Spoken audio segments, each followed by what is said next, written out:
What's up everyone, how you all doing? Today I'll be explaining my previous video about ZVS driver and how it works. That's gonna be today's video. So yeah, I'm gonna do that. And it's been a while, or almost 1 week, since I've not made a video, so that's because I was preparing some instruments and materials for my future projects. So yeah, all of this is for you guys. And going back to my previous video about my ZVS circuit, I inquire you to go ahead and watch it. While doing that video, I was wrapping up its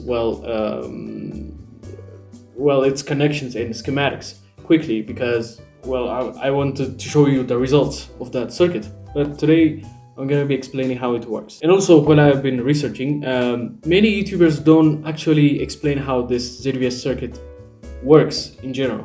All they do is just combining some components like capacitors, resistors, transistors, and making it up, and ta-da, or voila, it works.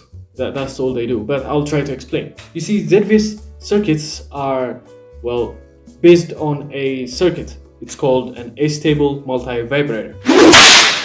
I'm not gonna tell you why it's called that, but it just creates it's a device that creates an oscillation. Okay, now my ZVS circuit that I showed you in my previous video is based upon this simple schematic. It's called an astable multivibrator.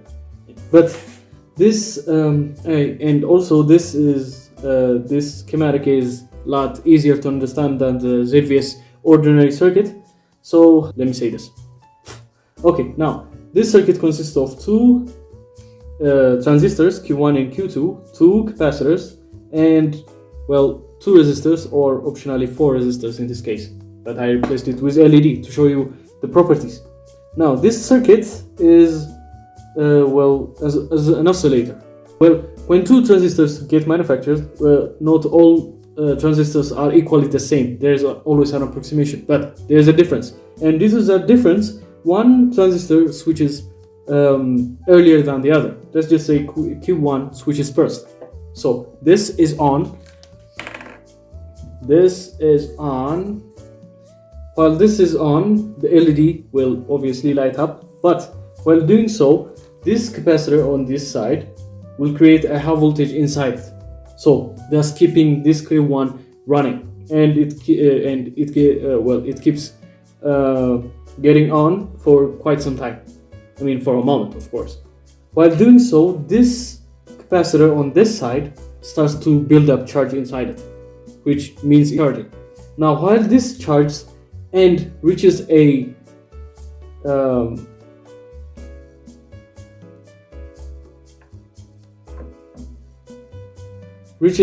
break through of this transistor, which is mostly about 2.7 in this case for this kind of BJT that I'm using, 2N2222. BJT, I think is 2.7 or 0.7, I don't remember. Anywho, this capacitor begins to discharge immediately. Now, when this discharges, this will get on. This circuit will get on and triggering on the other side of Q2. So this, while this being triggered, this Q1 turns off and Q2 will turn on. This will become on and this will come off. While doing so, again, this capacitor and this while that happens, this capacitor will start slowly to get charged. And that charge will eventually build up and again, but this capacitor will not deplete until this one gets depleted. So once it's fully discharged, this capacitor, once it's built up, charge build up, becomes charged, and then it's discharged once this capacitor turns off. So therefore, this will trigger this Q1 and it will eventually turn on while this becomes off. So yeah, it's a moment of getting on and off, and while these LEDs will begin to turn on and off, on and off, on and off, and on, just like that. And that, ladies and gentlemen, creates an oscillation, which this circuit is. this circuit is an oscillator. It oscillates at a specific frequency depending on the capacitors. Well, to make it practical of what I said, I designed a similar schematic just like this one on my breadboard right here. This is my new breadboard that I bought a few days ago. And this breadboard is very important, and to show you how I am very enthusiastic about this electricity field and electronics, and this is very important. Well, as you know, all the breadboards are essential and help us to build a simple electronics, from simple electronics to complex analog computations. So yeah, this is very important, and I like it. Okay guys, you can see right here I connected all the components together, two LEDs, two resistors, two capacitors, and two transistors. I used the 2N2222A BJT, and that will suffice. Now, oh, and by the way, I'm using 100 nanofarad electrolytic capacitor. Yeah, and I'll be using that. So let's turn on and see what I mean by oscillation. Okay, now I've drawn about 5 volts, and you see this LED starts to blink. Right here, you can see it. It's blinking, turning on and off periodically. And also this LED, but doesn't light. Yeah, and this LED as well lights, but it's very dim. I think I choose a high resistor. You can see it. There's a light. There's light right there. Anyway, it's oscillating, and that is because of the charging and discharging of capacitors, and that's switching the transistors on and off periodically.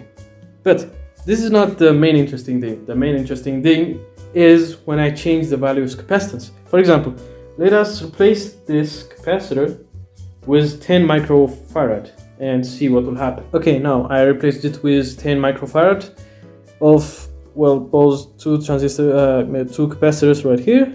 Now let's turn it on and let's see. You see it? The LED starts to blink rapidly now. It's faster. That is because the smaller the charging and discharging, the faster it switches. The faster it starts to switch, and it almost looks like a strobe.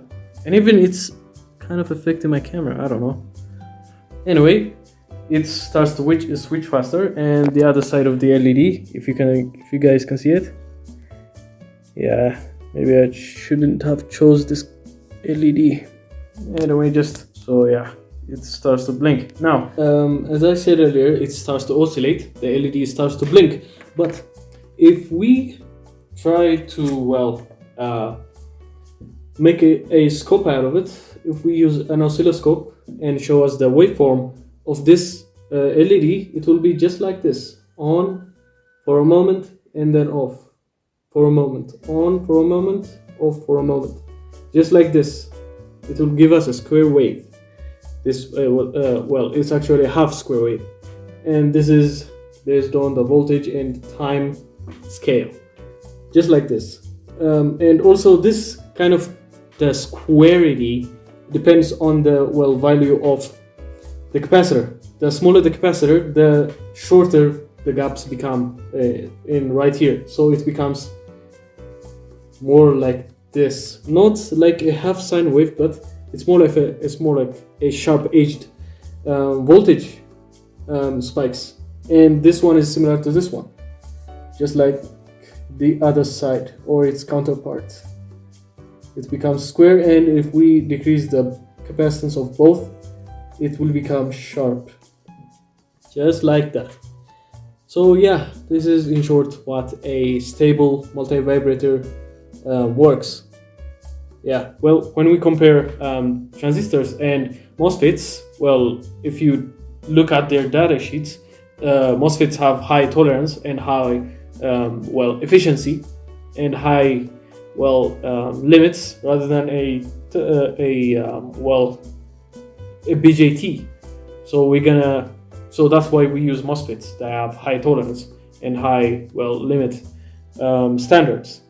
So we're gonna do that, but let me explain the ZVS schematic very quickly and we'll get done. If you know, in general, MOSFETs can switch quickly, well, much faster than an ordinary BJTs. So we're gonna use MOSFETs. Well, that's the other reason we use MOSFETs.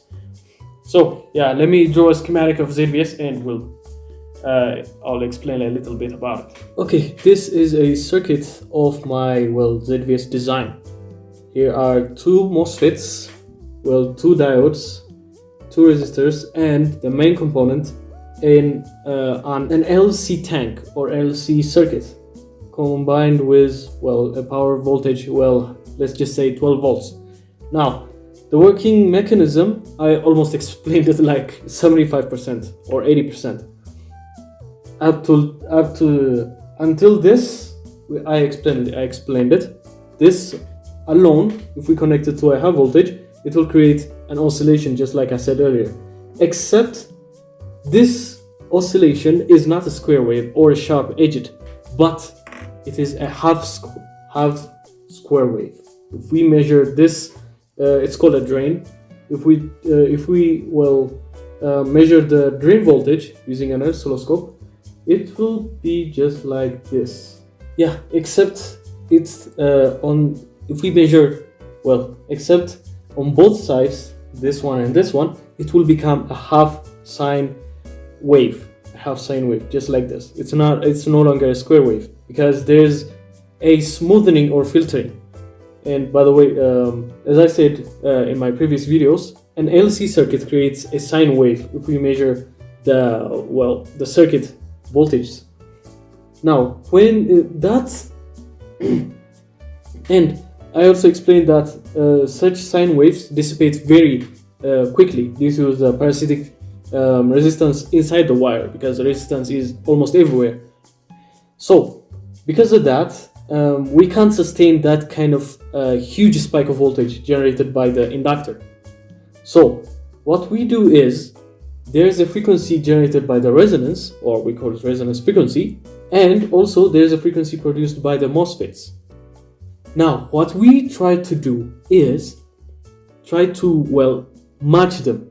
If we make the two frequencies, the frequency of this one, of this two, the frequency generated by, well, when we calculated, well, according to the formula, this and this frequency, if we make it equal, we can sustain the huge voltage spike generated by this LC tank. That is the point of the oscillation. So once, for example, if we see this bump right here, this bump will generate a spike right here. Will generate a spike. Let's just say this, if we probe the inductor, this will become the spike. If we apply this, only this one, this spike, this voltage spike is about to dissipate. So we need another bump or to restart it. So once this is on, this will become the second one. So this is about to dissipate, and we add another surge or another oscillation, which creates us this sine wave. The reverse sine wave will be created because we're applying it. And then once this side dissipates, we'll come to this one, and that will generate us this. And just like that, we'll create a continuous spiked, voltage sine wave. This is pure sine wave. That's why we must match the frequency of the MOSFETs and the LC tank. And by the way, these two inductors, their jobs are just filtering the massive voltage inside them. And yeah, this is how the ZVS circuit works, I guess. And I hope that you understood how this ZVS circuit it gets driven, and how to build your own oscillator. And by the way, this oscillator is very important to do future jobs and future projects. And I hope you understood it.